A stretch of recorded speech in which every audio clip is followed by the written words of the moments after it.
오늘 이 고린도전서의 말씀은 이제 십자가의 도에 대해서 말합니다. 우리 앞서서 이 고린도전서 1장 10절 이하에 같은 마음 또 같은 말 같은 뜻으로 합하라 그러면서 너희 가운데 있는 이 분쟁으로 너희들이 나뉘었으니 어떻게 된 것이냐라고 책망을 합니다. 이 분쟁에는 시기와 질투와 비교와 경쟁이 있다고 했습니다. 근데 오늘은 이런 시기와 비교와 비교 우위와 경쟁으로 서로를 짓밟고 끌어내리는 것이 아니라 십자가의 도를 너희들이 붙들어야 된다라는 것을 말씀합니다. 왜? 십자가의 도에서 진정한 그리스도의 능력이 나타나기 때문입니다. 오늘 말씀 18절에 이렇게 시작을 합니다. 십자가의 도가 멸망하는 자들에게는 미련한 것이요. 자, 멸망하는 자들에게 관점에서 볼 때 십자가의 도는 미련한 것이다. 세상 논리로 볼 때 십자가는 미련한 것이다. 이렇게 말씀하죠. 그런데 구원을 받는 우리에게 은혜의 관점에서 십자가는 뭐냐? 하나님의 능력이라는 것입니다.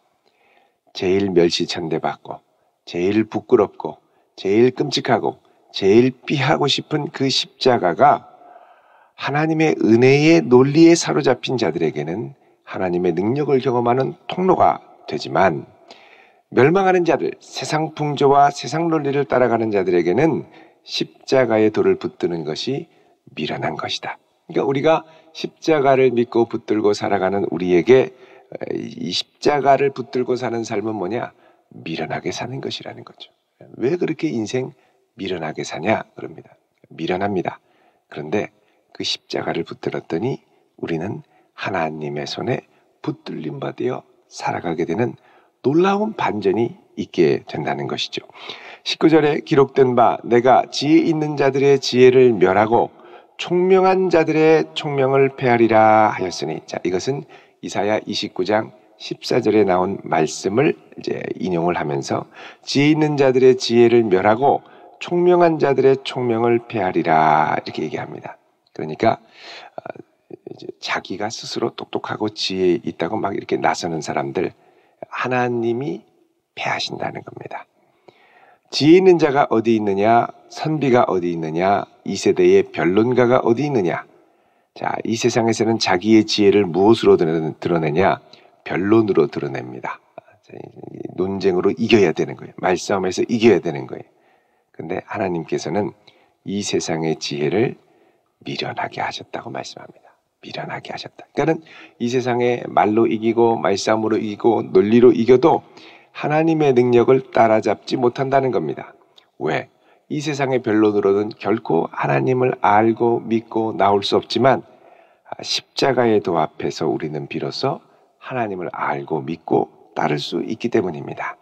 21절에 하나님의 지혜에 있어서는 이 세상이 자기 지혜로 하나님을 알지 못한다 그러죠. 자, 이게 지금 왜 자꾸 지혜 문제를 갖고 이야기하냐면 바로 앞에 바울이 전해준 복음, 아볼로가 전해준 복음, 베드로가 전해준 복음, 어떤 게 더 낫냐? 어떤 게 더 설득력이 있느냐? 어떤 게 더 논리적으로 타당하냐? 이걸 갖고 자기들이 우위를 점하기 위해 서로 싸우다 보니까 이제 복음이 변론으로 변질된다라는 것입니다. 그래서 여러분 우리가 복음을 전할 때 이제 이 복음에 대해서 궁금해하는 분들이 있죠. 이들에게 대답을 할 때 사랑과 따뜻한 마음으로 이야기를 해야지. 막 내가 옳다, 네가 그르다 하면서 상대를 이기기 위한 논리적인 말싸움으로 번지면 이것은 좋은 결과를 맺지 못합니다. 사랑으로 따뜻한 마음으로. 그래서 제일 좋은 건 뭐냐? 전도에 미련한 것으로 믿는 자들을 구원하기를 기뻐하셨도다. 예수 믿어봐. 하나님 살아계신 거 너도 만나봐야지. 참 좋아. 아무것도 아닌 이 말 한마디에 전혀 생각을 안 하고 있다가 자기 인생 가운데 어려움이 닥칠 때 이 말이 벌떡 생각이 나는 거예요. 나도 뭔가를 믿어봐야 되나? 나도 믿어볼까? 이런 생각이 드는 거죠. 논리적으로 설득하는 게 아닙니다. 여러분, 손 쓰시는 건 하나님이 손 쓰십니다. 인생의 희노애락 가운데 하나님이 손쓰실 때 그때 우리의 마음이 움직이기 시작하죠. 그때 우리는 전도에 미련한 것을 그들에게 이제 이야기할 뿐이고, 그들은 이 전도에 미련한 것으로 구원을 받는 역사가 일어난다는 것입니다. 그래서 비교하고 논리적으로 설득하고 싸우고 이런 말싸움들, 이것이 다가 아니다. 22절에 유대인은 표적을 구하고, 자, 베드로가 와서 복음을 증거할 때 많은 표적이 나왔겠죠. 헬라인은 지혜를 찾으나 아볼로가 왔을 때는, 아볼로가 이 헬라 사람이라서 아폴로라는 이름이 원래 아볼로의 이름이죠. 이 아폴로는 이 헬라 지식과 변증에 능해서 지혜를 따르고, 그래서 이 고린도 교회에도 디아스포라 유대인 출신들은 표적을 행하는 베드로를 더 따르게 되고, 또 헬라인들은 이 아볼로의 이 화려한 수사와 변증을 또 따르게 되고, 왜냐하면 이 아볼로 같은 경우는 헬라인들에게 복음을 전할 때 이 헬라 철학의 공교한 이 수사를 갖고 그들에게 이야기를 하니까 아볼로가 지혜롭게 변증하는 것을 이기지를 못했다고 얘기를 합니다. 그러니까 이 헬라의 지혜를, 그러니까 이 헬라인 출신들은 아볼로적 스타일에 또 맞고, 또 유대인들은 하나님의 능력이 나타나는 베드로 스타일이 맞고, 근데 바울은 뭐 하냐? 23절에 우리는 십자가에 못 박히신 그리스도를 전한다, 이렇게 얘기합니다. 십자가에 못 박히신 그리스도, 이것이 유대인들에게는 거리끼는 것이요. 자, 유대인들에게는 왜 십자가가 거리낍니까? 신명기 21장 23절에 보면 나무에 달린 자마다 저주를 받은 자라고 말씀하죠. 그러니까 십자가는 저주를 말하는 겁니다. 아니, 왜 우리의 구세주가 된다는 그분이 저주를 받아서, 하나님께 저주를 받아서 십자가에 매달렸느냐? 자, 이 얘기를 들으면 십자가에 달려 돌아가셨다 그러면 나무에 달려 저주를 받은 신명기 21장 23절이 생각이 나고, 그래서 이 유대인들에게는 거리끼는 복음이 될 수 있다는 겁니다. 거리끼는 복음. 예수 믿으라고 할 때 거리껴지는 것들이 많이 있죠. 너나 잘 믿어. 나는 일요일에 놀아야 돼. 거리끼는 겁니다. 너나 잘 믿어. 나는 일요일에 할 일이 많아. 세상 재미도 좀 더 즐기고. 그러니까 이게 예수를 믿는다는 게 아주 거리껴지는 요소들이 많이 있게 된다는 겁니다. 또 이방인들에게는 미련한 것이다. 자, 헬라인들, 헬라 철학으로 볼 때는 이 복음이 하나도 논리적이지 않은데 이게 무슨 말이 되는 거냐라고 생각을 할 수 있다는 겁니다. 또 세상 풍조에 또 이 휩쓸려 다니는 사람들에게는 이 복음을 듣고, 야, 이 복음대로 살면 참 미련하게 사는 거다. 이 사람이 세상 논리와 약삭 빠름이 있어야지 이거 갖고 어떻게 살 수 있느냐, 이렇게 얘기할 수 있다는 겁니다. 그래서 이방인들에게는 미련한 것이지만, 그러나 오직 부름을 받은, 예수 그리스도에게로 부름을 받은 하나님의 백성들에게는 유대인이나 헬라인이나 십자가에 달리신 그리스도는 하나님의 능력, 하나님의 지혜라고 말씀합니다. 하나님의 지혜는 무엇을 통해 나타나느냐? 가장 이해가지 않는 십자가를 통해 나타나고, 하나님의 능력이 무엇을 통해 놀랍게 드러나느냐? 전혀 십자가의 능력이 아닐 것 같은, 능력이 아닐 것 같은, 저주이자 고통일 것 같은 십자가를 통해 하나님의 능력이 나타난다고 말씀합니다. 그래서 하나님의 어리석음이 사람보다 지혜롭고 하나님의 약하심이 사람보다 강하니라 라고 말씀하죠. 만약에 그렇다면 우리는 무엇을 붙들어야 되느냐? 십자가의 지혜, 십자가의 능력을 붙들어야 될 줄로 믿습니다. 십자가를 붙들어야 되는 거예요. 십자가를. 26절에 형제들아 너희를 부르심을 보라. 육체를 따라 지혜로운 자가 많지 아니하며 능한 자가 많지 아니하며 문벌 좋은 자가 많지 아니하도다. 자, 하나님이 고린도 교회 교인들을 불렀을 때 육체를 따라 지혜로운 자, 공부를 많이 했거나 능한 자, 세상적으로 능력이 있거나 문벌 좋은 자, 가방끈이 길거나, 자, 이런 사람들을 하나님이 너희들을 교회로 부르지 않았다는 겁니다. 이단들은 어떻게 합니까? 효율성으로 사람들을 부르죠. 그래서 열매를 선별할 때 사람들에게 섭외를 포섭을 해서 미혹을 하기 전에 이 사람이 얼마나 건강한지, 얼마나 자기네 단체에 헌신할 수 있는지, 또 병들거나 아파가지고 중간에 이탈하지는 않을지, 이런 거를 열매를 선별을 해서 제일 괜찮은 사람들에게만 다가간다는 거죠. 그래서 이 세상은, 심지어는 이단들도 효율성의 논리로 사람들에게 접근합니다. 근데 복음은 효율성의 논리가 아니라 은혜의 논리로 간다고 말씀하죠.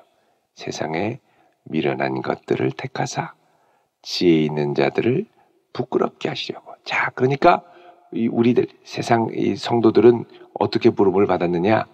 지혜 있는 자들에게 하나님의 진정한 지혜가 무엇인가를 드러내게 하시려고 부름을 받았다는 겁니다. 그러면 내가 지혜 있는 자들에게 하나님의 지혜를 드러내려고 부름을 받았으면 나는 어떻게 행하는 것이 지혜로운 거냐? 미련한 것이 지혜로운 겁니다. 십자가를 붙들고 미련하게 주를 바라보는 게 지혜로운 것이라는 거죠. 왜? 그럴 때 하나님의 지혜가 드러나기 때문에. 자, 28절에 하나님은 27절 중반에 세상에 약한 것들을 택하사 강한 것들을 부끄럽게 하려고 하시며 하나님께서 세상에 천한 것들과 멸시받는 것들과 없는 것들을 택하사 있는 것들을 패하려 하신다. 왜? 이는 아무 육체도 하나님 앞에서 자랑하지 못하게 하려 합니다. 그러니까 우리가 하나님의 능력과 지혜를 드러낼 때는 주님, 저는 할 수 있는 게 없습니다. 주님, 저는 지혜롭지 못합니다. 주님, 저는 미련합니다. 저는 아무것도 아닙니다. 이렇게 주 앞에 고백을 하면서 나아갈 때 이런 연약한 우리를 들어 쓰셔서 하나님이 그분의 능력과 지혜와 권능을 드러내신다고 말씀을 합니다. 그래서 이제 우리가 믿음 생활을 잘하는 건 나를 자랑하는 게 아니라 주님을 자랑하는 게 지혜고, 내가 능력 없는 것을 인정하고 고백하는 것이 지혜고, 그런 나를 통해서 하나님이 일하시는 게 드러날 때 하나님께 영광이 된다고 말씀을 합니다. 근데 여러분, 우리는 자기 PR의 시대입니다. 자기를 자꾸 드러내고 내가 이렇게 효율적인 사람이고 내가 자꾸 이렇게 있는 사람이라고 이제 어필을 해야 받아들여지죠. 요즘에는 이제 자기 어필의 시대입니다. 나를 얼마나 효과적으로 잘 포장해서 잘 제시하느냐에 따라 사람들이, 왜냐하면 직장이나 이런 데서, 세상에서 그 사람을 쓰거나 그 사람을 사용할 때 이 드러나는 걸로 이렇게 평가를 하지 감추어져 있는 것을 일부러 드러내서 찾으려고 하지 않습니다. 그래서 이게 그런 기준으로 뽑다 보면 말이 많은 사람, 그리고 자기를 잘 드러내는 사람, 자기 포장을 잘하는 사람, 이거 이제 광고라고 그러죠. 광고. 이 광고에 현혹되기 쉬운 사람을 우리가 선택하는 경우가 많습니다. 얼마 전에는 저희 집에 밑에 이 날파리들이 이렇게 조금 자꾸 올라와서 이게 왜 자꾸 올라오나, 그런데 제가 아는 분이 얼마 전에 광고를 봤는데 이거를 사서 뿌리면 막 그 밑에 구멍에서 거품이 뿌까뿌까 올라오고 날파리가 다 죽는다는 거예요. 그게 뭐냐? 보내달라. 보내서 광고를 봤더니 진짜 막 거품이 뿌까뿌까 올라오고 날파리가 다 죽을 것 같은 거예요. 그게 어떻게 주문하냐? 그래서 보내줘가지고 딱 주문을 했습니다. 주문이 밀려서 며칠 있다가 왔습니다. 한 일주일 있다가. 그 와가지고 붓고 막 뿌까뿌까 거품 막 일어나고 이제 죽겠지. 하루 지나고 날파리가 막 더 올라와요. 다시 뜯어가지고 또 뿌까뿌까 하고 이제 죽겠지. 또 올라와요. 다음 한 번 더. 이번에 죽겠지. 제가 아주 장담을 하고 제 아내에게 이거 다 죽는다. 걱정하지 마라. 또 올라와요. 그게 또 잘라가지고 뿌까뿌까 붓고. 근데 요번에는 3번 부니까 거품이 올라오지도 않아요.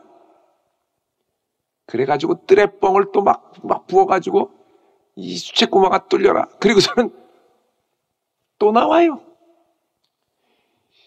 제가 그걸 보고 깨달았습니다. 광고에 속았구나. 이게 화려하고 잘 되는 것처럼 막 어필을 하는데 이게 막상 아닌 경우가 너무 많은 거예요. 그게 사실은 진짜 좋은 건 감추어져 있습니다. 사람도 그렇죠. 나를 어필하고 내가 좋은 사람이라고 막 하면 아, 그 사람을 써야 돼, 그 사람. 근데 진짜 좋은 사람, 진짜 훌륭한 사람은 자기 PR을 잘하지 않습니다. 오히려 수줍은 사람들, 자기 말 잘하지 않는 사람들. 왜 그러냐? 밖으로 드러내려는 사람들은 자꾸 자기를 어필하다 보니까 속이 빈 경우가 많습니다. 근데 속이 꽉 찬 사람은 자꾸 자기한테 자기를 돌아보고 어떻게 하면 더 잘할까를 고민하고 이러다 보니까 밖에 외향적으로 어울리는 게 아니라 자기 안에 이렇게 자기 반성 능력이 뛰어난 거죠. 자기 반성 능력이 뛰어나고 자기를 이렇게 돌아보다 보니까 어필을 할 여유가 별로 없습니다. 또 어필을 하면 지쳐요. 그래서 진짜 괜찮은 사람 중에는 조용한 사람들이 많습니다. 별로 말도 안 하고 담담하게. 어떻게 했어요? 은혜로 했어요. 보면 진짜 은혜로 막 선하게 하나님의 능력이 드러내. 근데 그렇지 않은 사람은 막 얼마나 거품을 물고 자기 PR을 하고 뭐 죽다가 살아났는데 내가 이걸 이렇게 해서 저렇게 됐다고 하고 이렇게 된다라는 거죠. 여러분, 그런 사람들을 통해서는 하나님의 능력보다는 자기 능력이 드러나는 경우가 많습니다. 하나님께서는 우리를 택하사 그분의 능력이 드러나기를 원하시죠. 그럼 우리는 입을 많이 벌려서 이렇게 광고하고 자랑하고 막 거품을 물고 나를 어필할 필요가 없습니다. 때가 되면 하나님이 들어서 사용하실 줄 믿으시기 바랍니다.